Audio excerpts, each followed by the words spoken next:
Hello, నేను మీ CS రావు. రాష్ట్రంలో, కేంద్రంలో డబుల్ ఇంజిన్ సర్కార్ ఉంది.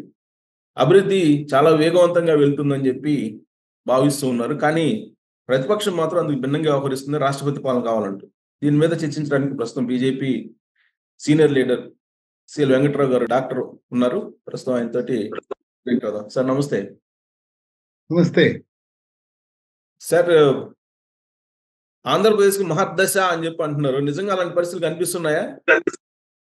నిజంగా మహర్దశే. గతంలో మరి అప్పుడు ఉమ్మడి ఆంధ్రప్రదేశ్లో వాజ్పేయి గారి సర్కారు ఉన్నప్పుడు ఆంధ్రప్రదేశ్ రాష్ట్రం ఎలా అభివృద్ధి చెందిందో అంతకంటే రెట్టింపు వేగంతో ఇప్పుడు అభివృద్ధి చెందుతుంది. ఎందుకంటే అప్పట్లో బీజేపీతో కలవబట్టే మన రాష్ట్రానికి అనేకమైన అభివృద్ధి కార్యక్రమాలు చేయగలిగాం. తర్వాత ఆనాడు వాజ్పేయి గారు మరి చంద్రబాబు నాయుడు గారిని ఒక ఆప్యాయతతో, ప్రేమతో, అనురాగంతో ఆయన ఆదరించి ఆంధ్రప్రదేశ్‌కి ఏది అడిగినా కూడా ఇచ్చారు. అంతకంటే రెట్టింపు ఈ రోజున మోడీ గారు కొన్ని అడగకుండానే ఇస్తున్నారు, అడిగినవన్నీ ఇస్తున్నారు. ఇంకోటేంటంటే కేంద్రంలో చంద్రబాబు నాయుడు ఈరోజు ఎన్‌డీఏ కూటమిలో కీలకమైన వ్యక్తి. తర్వాత ఒక రకంగా ఆంధ్రప్రదేశ్ అదృష్టం ఏంటంటే బీజేపీకి అక్కడ జాతీయ స్థాయిలో 400 సీట్లు వచ్చున్నట్టయితే మనకింత ప్రాధాన్యత లభించేది కాదు. ఈ రోజున ఆంధ్రప్రదేశ్‌లో మనం పంపించిన 21 మంది ఎన్‌డీఏ కూటమి తరపున వాళ్ళు క్రియాశీలకమైన పాత్ర, సంఖ్యాబలం అనేది చాలా కీలకం. దాంతో ఇదొక రకంగా మహర్దశ. గత 5 సంవత్సరాల పాలన, దుష్ట పాలనలో ఏ విధంగా రాష్ట్రం వెనకంజ వేసిందో, ఇప్పుడు డబుల్ ఇంజిన్ సర్కార్‌లో వేగవంతంగా ముందుకు ఉరకలేస్తూ ముందుకు పరిగెత్తుతుంది. అసలు కానీ ఏ రాజధానికైనా సార్, కనీసం 15,000 కోట్ల రూపాయలు బడ్జెట్‌లో కేటాయించారు. దాని మీద గ్రాంటా, రుణమా అనే చర్చ జరుగుతున్నప్పుడు, జీవీఎల్ గారు లాంటి వాళ్ళు ముందుకొచ్చి అది రుణమేను అని చెప్పే ప్రయత్నం చేయటం, ఇదంతా డిస్టర్బెన్స్ అని అంటున్నారు. అంటే కొంతమంది వాస్తవాలు మాట్లాడుకుందాం. నేను బీజేపీలో ఉన్నా, నేనేమి వెనుకంజ వేయను. బీజేపీలో కూడా కొంతమంది జగన్మోహన్ రెడ్డి తరపున పనిచేసే కోవర్ట్లు ఉన్నారు. దాన్ని గుర్తించింది జాతీయ స్థాయిలో పార్టీ. ప్రధానమంత్రి మోదీ, అమిత్ షా, జేపీ నడ్డా వాళ్ళు గుర్తించారు. ఎవరైతే గత 5 సంవత్సరాల్లో జగన్మోహన్ రెడ్డికి అనుకూల వాతావరణం అనుకూలంగా వ్యవహరించారో వాళ్ళెవరు ఈరోజు అసలు వాళ్ళ పేర్లు ఊసు లేకుండా పోయినాయి. వాళ్ళ పనే అంతే.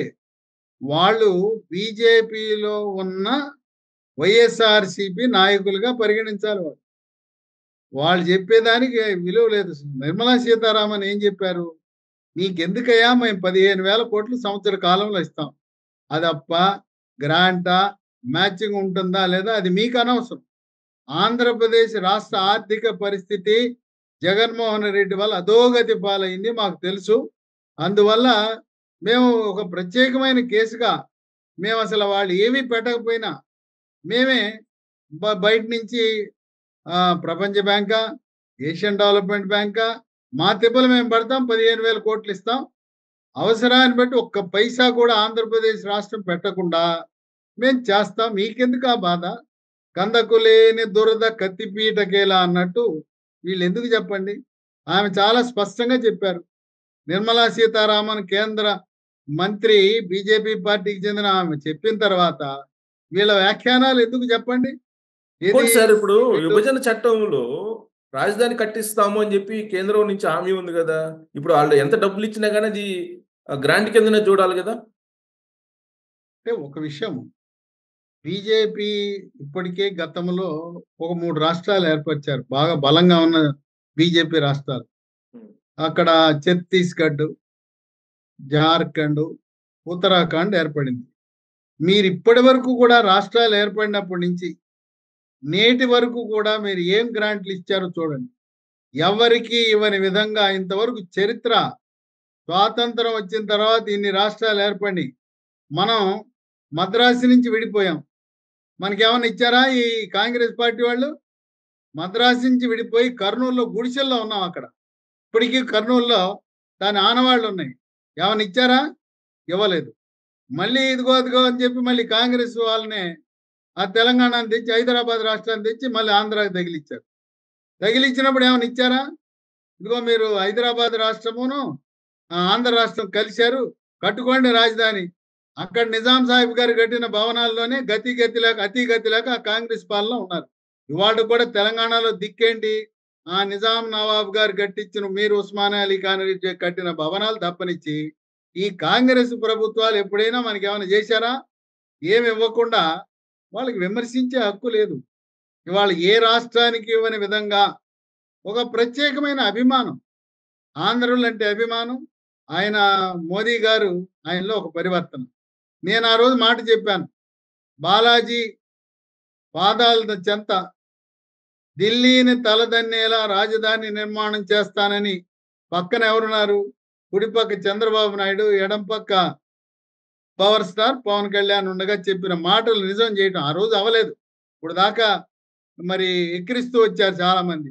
ఇవాళ దాన్ని నిజం చేశాడు. ఏ రాజధానికి ఎవరికి ఇచ్చారు చెప్పండి? ఇవాళ ఈ 15,000 కోట్లు ఇక్కడితో ఆగలా. మొదటి సంవత్సరంలో 15,000 కోట్లు.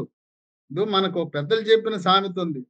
వడ్డించేవాడు మనవాడైతే ఎక్కడ కూర్చుంటే ఏ మూల కూర్చుంటే ఏంటయ్యా అన్నట్టు ఈ సంవత్సరం అసలు జీతాలు ఇవ్వగలుగుతారా? ఎవరుగా చంద్రబాబు నాయుడు కాకుండా, డబుల్ ఇంజిన్ సర్కార్ కాకుండా, కూటమి కాకుండా 7,000 రూపాయలు ఇచ్చాడు మహానుభావుడు చంద్రబాబు నాయుడు. ఆయన చదివింది ఆయన ఎకనామిక్స్, ఆర్థిక శాస్త్రంలో చదివాడు గనక ముందే లెక్కలేశాడు. లేనిపోయిన కాకి లెక్కలేలా. నేను జూలై మొదటి నెలలో మొదటి రోజు 7,000 ఇవ్వటానికి ఎక్కడి నుంచి వస్తాయి? మరి అన్నీ ఆలోచన చేశాడు. అంతేగాని ఆయనేమి ఆలోచన లేకుండా చేయలా. ప్రణాళికాబద్ధంగా ఇప్పుడు మనకి 1,00,000 కోట్లు వచ్చినాయి. ఆ మచిలీపట్నానికి ఆ బీపీసీఎల్ వచ్చిందనుకోండి, భారత్ పెట్రోలియం కార్పొరేషన్ లిమిటెడ్ వస్తే ఇక మనం పట్టుకునే వాళ్ళే లేరు. బందర్లో పోర్టు, బందర్లో బీపీసీఎల్ 70,000 కోట్ల పెట్టుబడి. అక్కడ మూలపేట అన్నారు, భావనపట్నం, మూలపేట ఆ పోర్టు, మరి భోగాపురం ఎయిర్పోర్టు, ఈ మౌలిక సదుపాయాలు. ఇక వాళ్ళ అమరావతి మార్గదర్శి చూడండి. ఇన్నర్ రింగ్ రోడ్డు ముందు వద్దనుకున్నారు. ఇప్పుడు మళ్ళీ ఇన్నర్ రింగ్ రోడ్డు ఆలోచన చేస్తున్నారు. ఇప్పుడు వెస్ట్ బైపాస్, ఈస్ట్ బైపాస్ తర్వాత ఇన్నర్ రింగ్ రోడ్డు, మళ్ళీ అవుటర్ రింగ్ రోడ్డు. ఈ రైతులంతా పండగే. లక్షల్లో ఉండే భూములు కోట్లకు వెళ్ళిపోయినాయి.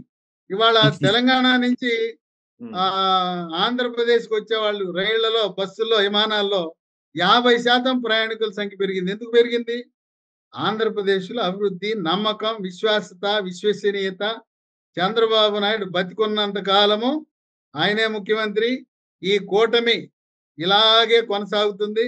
రాజకీయాలు అనవసరం. దేశంలో ఏం జరిగినా ఆంధ్రప్రదేశ్ రాష్ట్రంలో మాత్రం జనసేన, బీజేపీ, తెలుగుదేశం కలిసి ప్రయాణం చేస్తారు.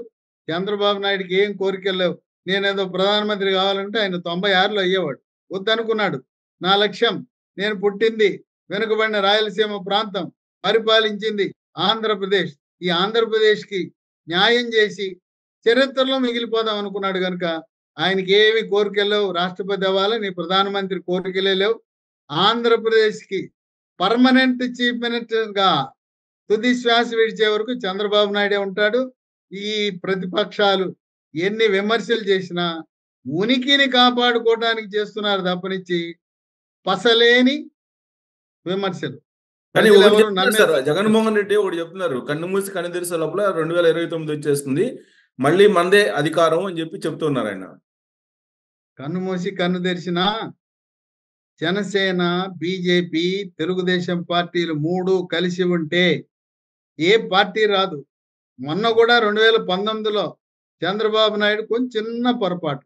ఆ రోజు కూడా మన పవర్ స్టార్ పవన్ కళ్యాణ్ని అలాగే బీజేపీ కలిసి ప్రయాణం చేసి ఉంటే ఈ జగన్మోహన్ రెడ్డి అనేవాడు జీవితంలో ముఖ్యమంత్రి అనే పదవి మీద కూర్చునేవాడు కాదు. మనకు విశ్వాసం ఉండాలి కానీ మితిమీరిన విశ్వాసం ఎప్పుడు పనికిరాదు. కనుక గతంలో జరిగిన తప్పులు మళ్ళీ పునరావృతం కాకుండా 29లో కూడా 3 పార్టీలు పోటీ చేస్తాయి. ఇవాళ ఏర్పడిన ప్రభుత్వం 5 ఏళ్ల ప్రభుత్వం కాదు, 10 ఏళ్ల ప్రభుత్వం. 10 ఏళ్ల ప్రభుత్వం కాదు, 25 ఏళ్ల ప్రభుత్వం. స్వాతంత్రం వచ్చి 1947, 2047 వరకు కూడా ఇదే కూటమి కొనసాగుతుంది. మొత్తం లైఫ్ టైం, బతికున్నంత కాలం, ఆఖరి వరకు కూడా ఆయన ఒంట్లో ఓపుకున్నంత కాలం చంద్రబాబు నాయుడే శాశ్వత ముఖ్యమంత్రి ఆంధ్రప్రదేశ్ రాష్ట్రానికి అని మీరు చెప్తున్నారు సార్. కానీ వెంకట్రావు గారు, చంద్రబాబు నాయుడు గారు ఏమంటున్నారంటే, ఇచ్చినటువంటి హామీలను చూస్తుంటే భయమేస్తుంది అని చెప్పి అంటున్నారు. మరి ఆ హామీలు నెరవేర్చగలరా? తప్పకుండా. హైదరాబాద్‌ని ప్రపంచ పటంలో పుట్టిన మేధావి. ఆయన ఏ రాష్ట్ర ముఖ్యమంత్రి తెచ్చాడండి? బ్రిటన్ ముఖ్యమంత్రిని ఆనాడు కొత్తగా తొలినాళ్లలోనే టోనీ బ్లెయిర్‌ని తెచ్చాడు. బిల్ క్లింటన్‌ని తెచ్చాడు. బిల్ గేట్స్‌ని తెచ్చాడు. చెప్పండి చరిత్రలో ఏ ముఖ్యమంత్రి ఆయన ముఖ్యమంత్రి అయ్యి 2 ఏళ్ళు కాకముందే వాళ్ళందరిని తెచ్చి హైదరాబాద్ నగరం చూపించి, ఆయన 5 నిమిషాలు ఇంటర్వ్యూ అని 50 నిమిషాలు మాట్లాడొచ్చాడు. వాళ్ళని తెచ్చి అంతకుముందు హైదరాబాద్ ఎక్కడ అని అడిగేవారు. హైదరాబాద్‌ని ప్రపంచ పటములో పెట్టిన మహనీయుడు చంద్రబాబు నాయుడు. ఇంకో విషయం చెప్తా. ఇవాళ హైదరాబాద్ లేపోతే తెలంగాణలోని 33 జిల్లాలు ఎండిపోయాయి. హైదరాబాద్ నగరానికి ప్రతిష్ట, పేరు, మరి సంపద. హైదరాబాద్ సంపాదనతో 33 జిల్లాలను పోషిస్తా ఉంది హైదరాబాద్ నగరం. రాబోయే కాలంలో అమరావతి అలాగే మనకు ముఖ్యంగా 8 జిల్లాలున్నాయి. ఉత్తరాంధ్రలో 3, రాయలసీమ 4, దాంతో పాటు ప్రకాశం కూడా రాయలసీమ లాంటి పరిస్థితే. ఆ చిత్తూరు, కడప, కర్నూలు, ప్రకాశం ఆ 4తో పాటు ఇది కూడా 8 జిల్లాల అభివృద్ధికి మనం అమరావతి యొక్క సంపద ఉపయోగపడుతుంది. మనకు సహజ సంపద ఉంది. దేవుడిచ్చిన సముద్రం ఉంది.